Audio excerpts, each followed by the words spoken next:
3 పై విచారణ కర్తలు, 4 కాపరులు, 5 నాయకులు. మీ పైన నాయకులుగా ఉన్నవారు అన్నారు కదా, అధ్యక్షులు, పెద్దలు, కాపరులు, పై విచారణకర్తలు, నాయకులు. వీరు సంఘం యొక్క నాయకత్వాన్ని వహిస్తారు.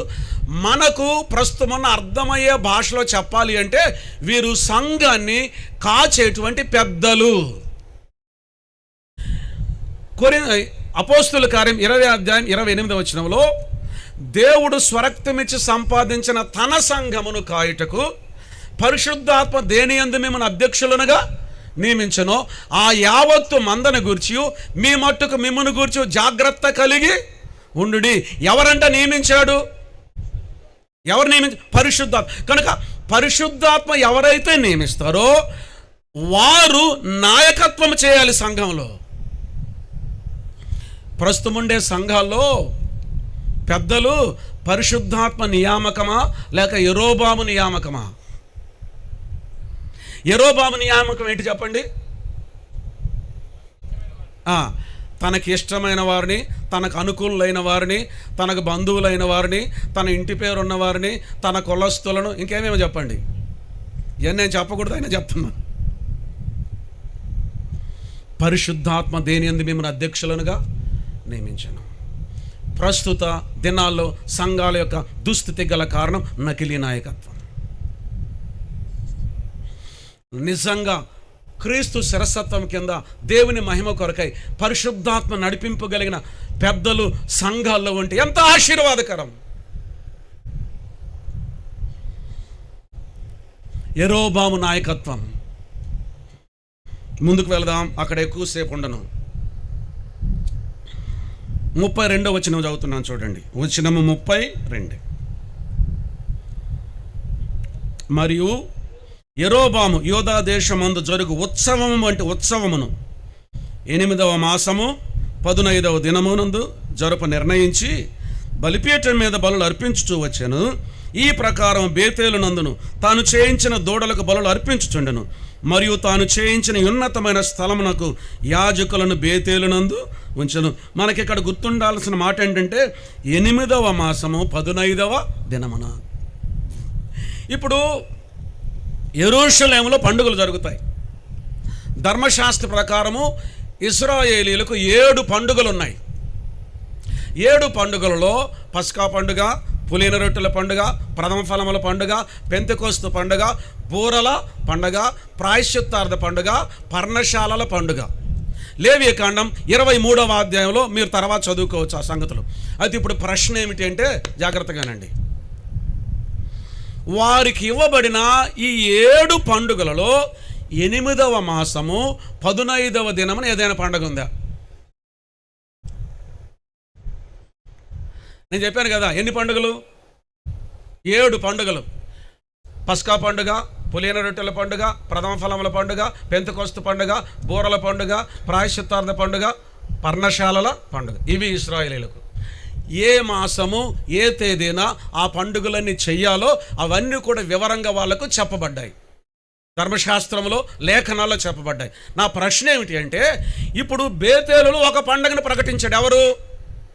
యెరోబాము. ఎప్పుడు? 8వ మాసం 15వ దినమున. నా ప్రశ్న ఏమిటంటే, ఈ 7 పండుగలలో కూడా 8వ మాసము 15వ దినమున జరుపుకుండే పండుగ ఏదైనా ఒకటైనా ఉందా అని అడుగుతున్నాను నేను. సరే, మీరు అంతగా చదివి ఆ తేదీలు గుర్తుపెట్టుకోలేరు కాబట్టి నేనే చెప్తున్నాను వినండి. ఇశ్రాయేలీల 7 పండుగలలో 8వ మాసం 15వ దినం ఒక్క పండుగ కూడా లేదు. మరి ఇప్పుడు ఈ పండుగ ఏమనాలి? ఇతను చేసిన పండుగ ఏ పండుగ అండి? అయితే మనకుంది ఈ పండుగ 8వ మాసం 15 అంటే ఆగస్టు 15. 8వ మాసం అంటే ఏ నెల వస్తుంది మనకు? ఆగస్టు 15 అంటే ఇండిపెండెన్స్ డే, స్వాతంత్ర దినోత్సవం ఉంది. బహుశా మనకు ముందుగా రాసి పెట్టారండి బైబిల్లో. కానీ నేను అంటున్నాను, ఈ పండుగ పండుగ నకిలీ పండుగ. అర్థమవుతుందండి? మొట్టమొదటిగా బేతులు ఎవరు? నకిలీ దేవుళ్ళు, విగ్రహాలు, నకిలీ నాయకత్వం, నకిలీ కార్యక్రమాలు. మీ అందరి ఎదుట నేను వినయపూర్వకంగా తెలియచేస్తున్న ఒక మాట ఏమిటంటే, సంఘములో జరగవలసినటువంటి కార్యక్రమాలను దేవుడు స్పష్టంగా బైబిల్ గ్రంథంలో చెప్పాడు. వినండి, సంఘానికి 7 కార్యక్రమాలు అప్పగించబడ్డాయి. త్వరగా చెప్తాను, వివరంగా చెప్పడానికి సమయం లేదు.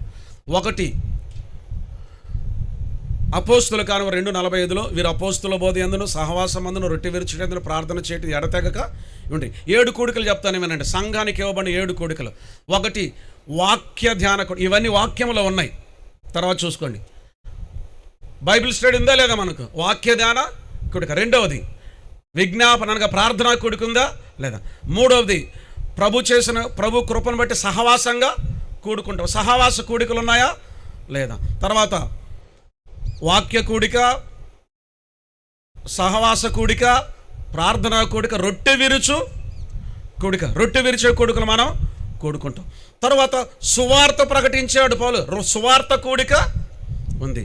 అయితే ఇవన్నీ కూడా క్రమంగా జరుగుతాయి. సందర్భానుసారంగా జరిగే మరే 2 కూడికలు ఉన్నాయి. అదేమిటంటే, 1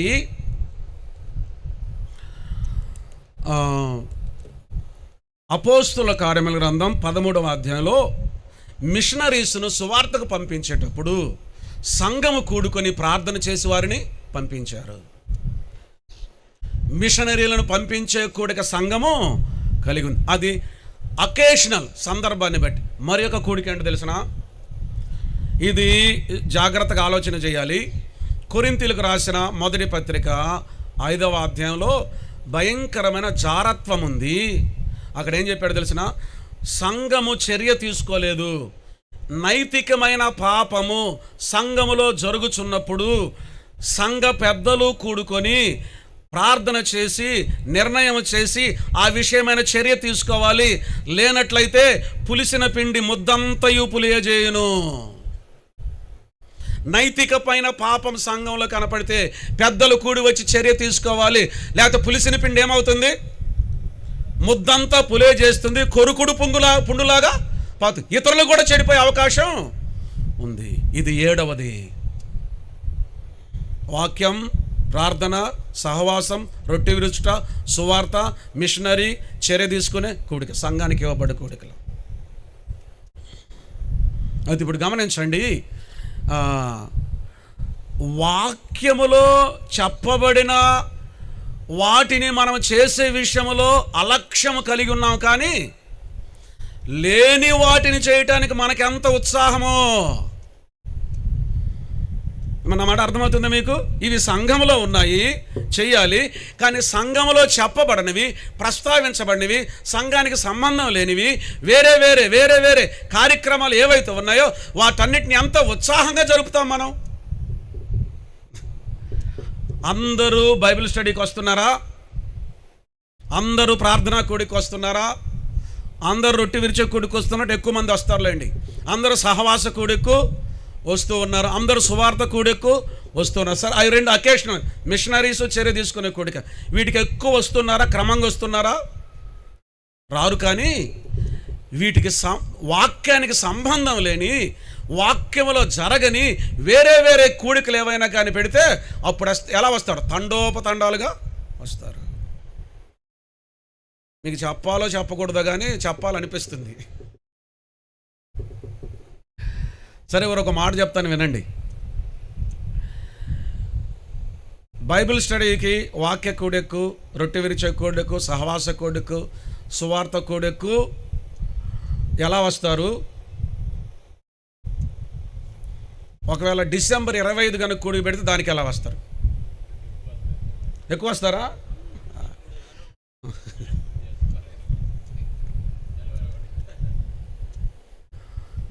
వాక్య కూడిక, సహవాస కూడిక, రొట్టె విరిచే కూడిక, ప్రార్థన కూడిక, తర్వాత సువార్త కూడిక బైబిల్ ఉంది. 25వ తేదీ కూడిక ఉంది బైబిల్లో. లేకపోయినా దానికి ఎక్కువ మంది వస్తాం. అంటే ఏంటి చెప్పండి? ప్రభువు చెయ్యమన్నవి మనం చెయ్యం, కానీ లేని వాటి కోసం ఆరాటం ఎంతో చూడండి. ఈ 8వ మాసము 15వ తారీఖున ఏ పండుగ లేదు, కానీ ఒక నకిలీ పండుగను, ఒక నకిలీ ఉత్సవాన్ని ఎవరు సృష్టించాడు? యెరోబాము సృష్టించాడు. యెరోబాము కార్యక్రమాలకైతే వస్తాం, మనం దేవుని కార్యక్రమాలకు రాము. ముందుకు వెళదాం. 16వ అధ్యాయంలోనికి రండి. రాజులు మొదటి గ్రంథం 16వ అధ్యాయం 34వ వచనం చదువుతున్నాను. దేవుడైన యెహోవా కోపం పుట్టించను, అతని దినములలో బేతేలీయుడైన హియ్యేలు యెరికో పట్టణమును కట్టించను. అతడు దాని పునాది వేయగా అబీరామను అతని జ్యేష్ఠపుత్రుడు చనిపోయిను. దాని గౌనులను ఎత్తగా సెగూబను అతని కనిష్ఠపుత్రుడు చనిపోయిను. ఇది నూను కుమారుడైన యెహోషువ ద్వారా యెహోవా సెలవిచ్చిన మాట చొప్పున సంభవించను. ఇప్పుడు వినండి, బేతేలులో కార్యక్రమాలు చూసాము. ఇప్పుడు బేతేలులో ఒక వ్యక్తి ఉన్నాడు. ఈ వ్యక్తి పేరేం పేరు? హియ్యేలు. హియ్యేలు అనే పేరు నాకు అర్థం ఏమిటంటే దేవుడు సజీవుడు అని అర్థం, సజీవుడైన దేవుడు అని అర్థం. బేతేలు అంటే అర్థం ఏంటి? దేవుని మందిరం. బేతేలు దేవుని మందిరం. ఆ దేవుని మందిరంలో ఎవరున్నాడు? దేవుడు సజీవుడు అని పేరు పెట్టబడిన ఒక వ్యక్తి ఉన్నాడు. ఏం పని చేశాడు? శాపగ్రస్తమైన పని చేశాడు.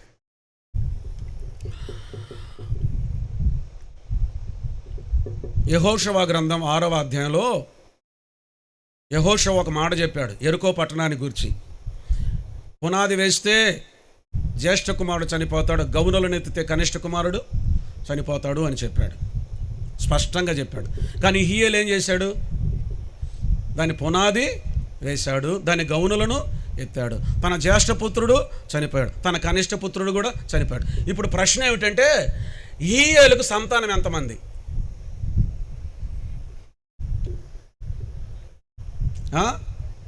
ఎవరో 2 అని అన్నారు. ఇంకా ఇలాగ మనం ఆలోచన చేద్దాం. హియ్యేలునకు సంతానం ఎంతమంది మనకు తెలియదు, కానీ జరిగిన విషయం ఏం తెలిసిన, యెరికో పట్టణం యొక్క పునాది వేశాడు, జ్యేష్ఠ కుమారుడు చనిపోయాడు, పనిని కొనసాగిస్తున్నాడు. ఇక పుట్టిన వాళ్ళు వరుసగా చనిపోతున్నారు. గౌనులను ఎత్తాడు, ఆఖరి కుమారుడు చనిపోయాడు. అంటే హియ్యేలు యొక్క హృదయము ఎటువంటి తెలిసిన, స్పర్శ లేదు, నొప్పి లేదు, బాధ లేదు. యెహెజ్కేలు గ్రంథంలో అటువంటి వారిని గురించి చెప్పబడింది, రాతి గుండె అని అన్నాడు. దాదాపు 3 రకాలుగా హియ్యేలు హెచ్చరింపబడ్డాడు. ఒకటి, వాక్యము ద్వారా హెచ్చరింపబడ్డాడు. ఏంటి? దాని పునాది వేయకూడదు, గౌనులను ఎత్తకూడదని దేవుడు యెహోషువకు తోడయుండి చెప్పిన మాట అది వాక్యం. ఆ వాక్యాన్ని హియ్యేలు పట్టించుకున్నవాడు కాదు. అమ్మా బాబు, వాక్యానికి లోపడాలి. రెండో విషయం చెప్తున్నాను వినండి. పరిస్థితులు హెచ్చరించాయి.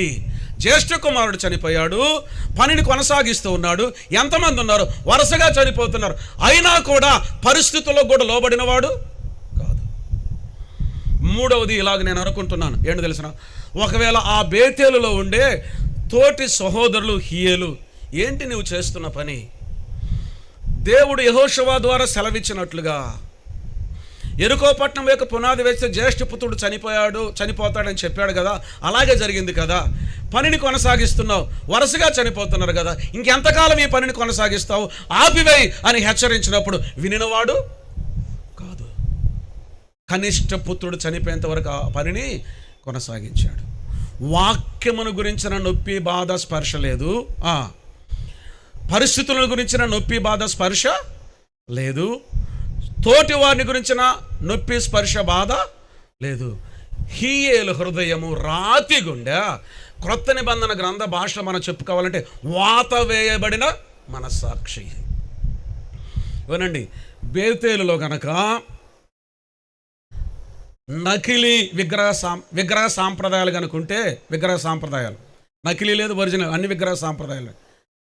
బేతేలులో గనక నకిలీ నాయకత్వం ఉంటే, బేతేలులో గనక నకిలీ కార్యక్రమాలుంటే, బేతేలులో ప్రజలు ఎలాగే తయారవుతారు? ఎలా తయారు తెలిసిన?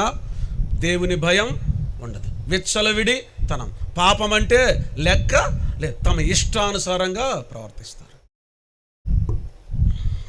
హియ్యేలు యొక్క హృదయం ఏమైపోయింది? కఠినమై పోయింది. చూడండి పర్యవసానాలు ఒక్కటొక్కటగా ఎలా మారిపోతూ ఉన్నాయో.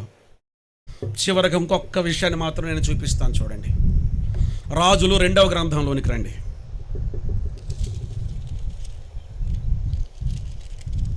రాజులు 2వ గ్రంథం 2వ అధ్యాయము 23వ వచనం నుండి చదువుతున్నాను. 24 వచనం కూడా చదువుతాను. 23, 24 వచనాలు. అక్కడ నుండి అతడు బేతేలునకు ఎక్కి వెళ్ళను. అతడు త్రోవన పోవుచుండగా బాలురు పట్టణములో నుండి వచ్చి, ఏ పట్టణంలో నుండి అమ్మా చెప్పండి ఇప్పుడైనా బాబు, ఏ పట్టణంలో నుండి?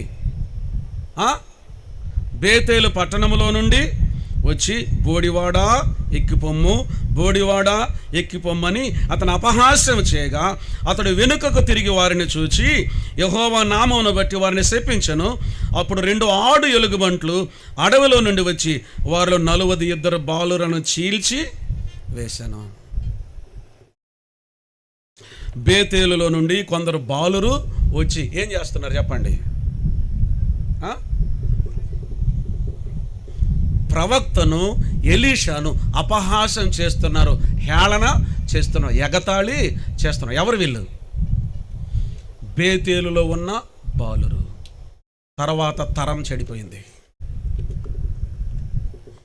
ఇది అత్యంత బాధాకరమైన విషయం. ఎప్పుడైతే విగ్రహ సాంప్రదాయాలు బేతేల్లో ఉంటాయో, ఎప్పుడైతే నకిలీ నాయకత్వం బేతేల్లో ఉంటుందో, ఎప్పుడైతే నకిలీ కార్యక్రమాలు బేతేల్లో ఉంటాయో, ఎప్పుడైతే కఠినపరచబడిన హృదయాలు బేతేల్లో ఉంటాయో, తర్వాత తరం చెడిపోద్ది. తర్వాత తరమును గురించి ఆలోచన ఎంత మాత్రమూ లేదు. జకర్యా గ్రంథంలో జకర్యా ప్రవక్త ఇశ్రాయేలీయులను హెచ్చరిస్తూ బబులోను చెర నుండి తిరిగి వచ్చిన వారితో మాట్లాడుతుంటారు. నమస్తే చెప్పారు అనుకుంటాను నేను. మీరు మీ పితరుల వంటి వారై ఉండకడి. ఎందుకు తెలిసిన? 70 సంవత్సరాల బానిసత్వానికి కారణం వారి. తర్వాత తరం చెడిపోయింది.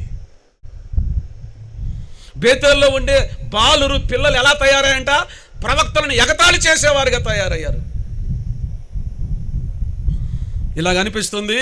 న్యాయాధిపతుల గ్రంథంలో మనం గమనిస్తే, యెహోవాను ఎరుగని తరం ఒకటి పుట్టగా, ఆయన ఇశ్రాయేలీయులకైనను వారి కొరకై చేసిన కార్యములను ఎరుగని తరం ఒకటి.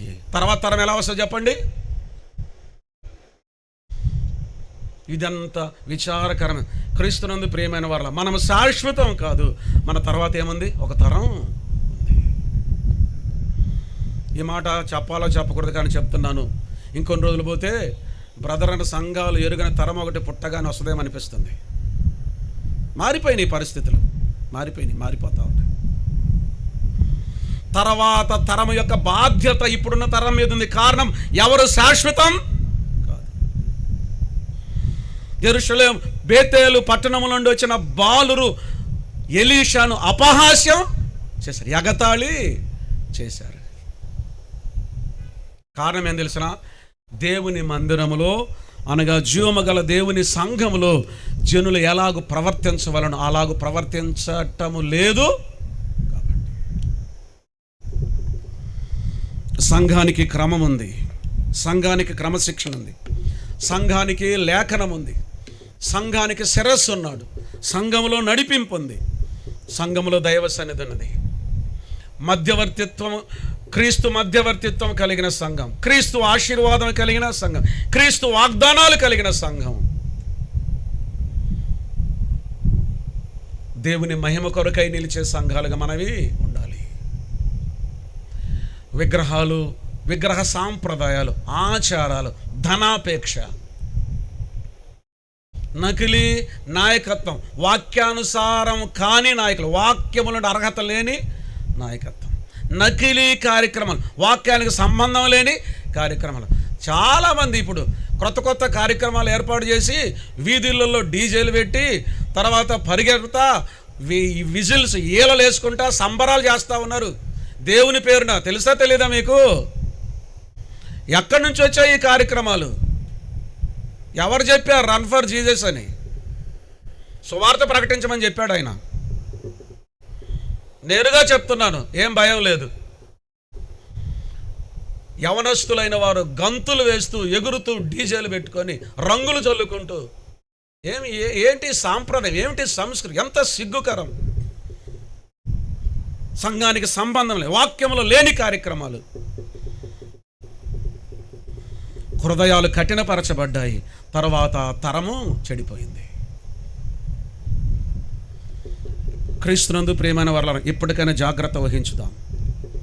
ప్రభు కృప కలిగిన వాడు, ఆయన కనికరమ కలిగిన వాడు, ఆయన జాలి కలిగిన వాడు, అతిక్రమంలో దాచిపెట్టువాడు వర్ధలు, వాటి ఒప్పుకొని విడిచిపెట్టువాడు కనికరము.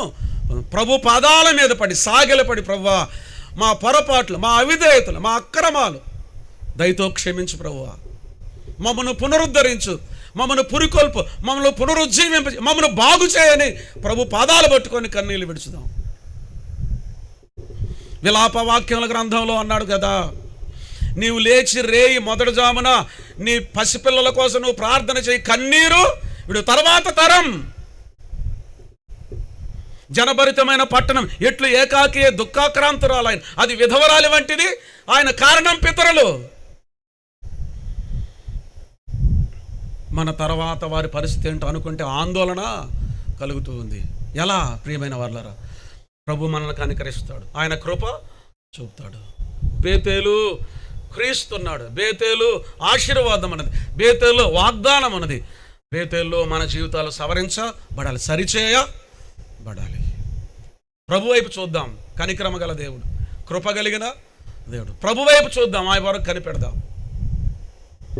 దేవునికి ఆయాసకరమైన, ఇష్టం లేని, వ్యతిరేకమైన వాక్యం లేని, వాక్యమే మన కొలబద్ద, వాక్యమే ప్రామాణికం, వాక్యమే సమస్తం. ఆయన కుమారుడి ద్వారా మాట్లాడిన వాక్యాన్నే ప్రామాణికంగా చేసుకుందాం. దేవునికి జ్ఞానం నేర్పగలవారెవరు? ఆయన చెప్పింది మనం చేస్తే చాలు.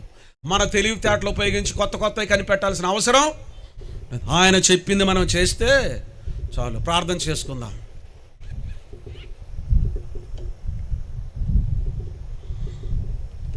భయపడి దేవుడు నిశ్చయముగా ఈ స్థలమందు ఉన్నాడు. ఇది దేవుని మందిరమే కానీ వేరొకటి కాదు. బేతేలని పేరు పెట్టబడింది. తల వంచి కళ్ళు మూసుకుంటే ప్రార్థన చేద్దాం. దేవుని మందిరములో అనగా జీవమగల దేవుని సంఘములో జనులు భయము కలిగి ప్రవర్తించాలి. విగ్రహ సాంప్రదాయాలు ఉండకూడదు, నకిలీ నాయకత్వం ఉండకూడదు, నకిలీ కార్యక్రమాలు ఉండకూడదు, రాతి గుండెలు వాత వేయబడిన మనస్సాక్షి ఉండకూడదు. తర్వాత తరం చెడిపోకూడదండి. బాధ్యత వహించుదాం. జాగ్రత్త సుమా. ఇప్పటికైనా ఎక్కడ ఏ ప్రాంతంలో బలహీనం అయ్యామో, ఎక్కడ కొరత పడ్డామో, ఎక్కడ లోపంలో ఉన్నామో ప్రభు ఎదుట సాష్టాంగపడి సాగిలపడి ఆయన పాదాల మీద పడి బతిమాలుకుందాం, వేడుకుందాం. ప్రభువా మా బేతేలను బాగు చేయి ప్రభువా, మా బేతేలను క్రమపరచు ప్రభువా, మా బేతేలను ఉద్ధరించు ప్రభువా. ప్రార్థన చేద్దాం, అడుగుదాం. ఘనుడు అయిన దేవా, కృపగల తండ్రి, మమ్మను క్షమించండి, మీ కృపలో ఆదుకోనండి.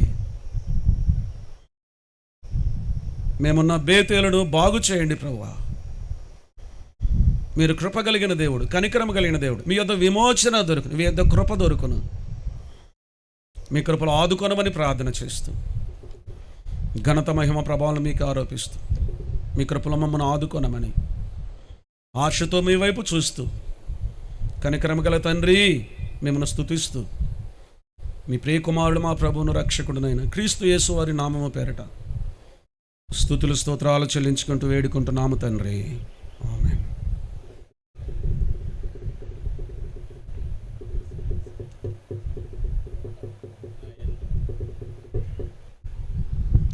క్రీస్తునందు ప్రియులారా, ఇప్పటికే యూత్ మీటింగ్ టైం అయిపోయింది కాబట్టి యవనస్తులైనటువంటి వారందరూ కూడా మరి టీ ఉంది, బోండాలు ఉన్నాయి, అన్ని తిని ఇక్కడే కూర్చోండి. మరి మిగతా మరి సహోదర సహోదరులందరూ కూడా మరి తర్వాత 6:30 గంటలకు కార్యక్రమం ప్రారంభిస్తారు కనుక అప్పటి వరకు కొంత విశ్రాంతి తీసుకొని రావాలని మనవి చేస్తున్నాను. అందరికీ బోండాలు, టీలు ఉన్నాయి, మరి ఈ తిని వెళ్ళాలని మనవి చేస్తున్నాను. మరి ఇతర ప్రాంతాల నుంచి వచ్చినటువంటి సంఘ కాపరులు సోదరులు దేవదాసుని గారిని కలిసినట్టయితే మీకు సమాచారం ఇవ్వబడుతుంది. కాబట్టి చివరిగా సోదరుల సందీప్ గారు ప్రార్థన చేస్తారు, ఆ తర్వాత కార్యక్రమాన్ని ముగించుకుందాం.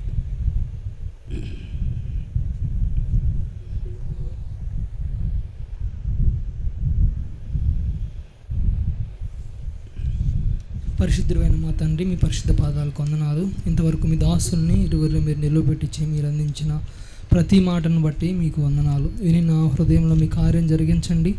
ముఖ్యంగా నాయన విశ్వాసమైన మేము వాక్యానుసారమైన జీవితాలకు అలవాటు చేసుకోవడానికి మీ కృప చూపమని మా ప్రభువైన యేసుక్రీస్తు వారి నామమున స్తుతించి ప్రార్థించి వేడుకుంటున్నాం తండ్రి. ఆమేన్. మరి అందరికీ బోండాలు ఉన్నాయి, టీ ఉన్నాయి, అందరూ తృప్తిగా తినండి. యవనస్తులైనటువంటి స్త్రీలు కానీ పురుషులు కానీ యవనస్తుల కూడికల్లో పాల్గొనండి. అందరికీ తిరిగి 6:30 గంటలకు మళ్ళీ 2 మెసేజ్లు ఉన్నాయి, రాత్రికి కూడా భోజనాలు ఉన్నాయి. అందరూ కూడా చక్కగా మరి కార్యక్రమాల్లో ఉపయోగించుకొని వస్తున్న ప్రభుని మనం చేస్తున్నాను. అందరికి వందనాలు. సెలవు తీసుకుందాం. కూడికి మంచి పడింది.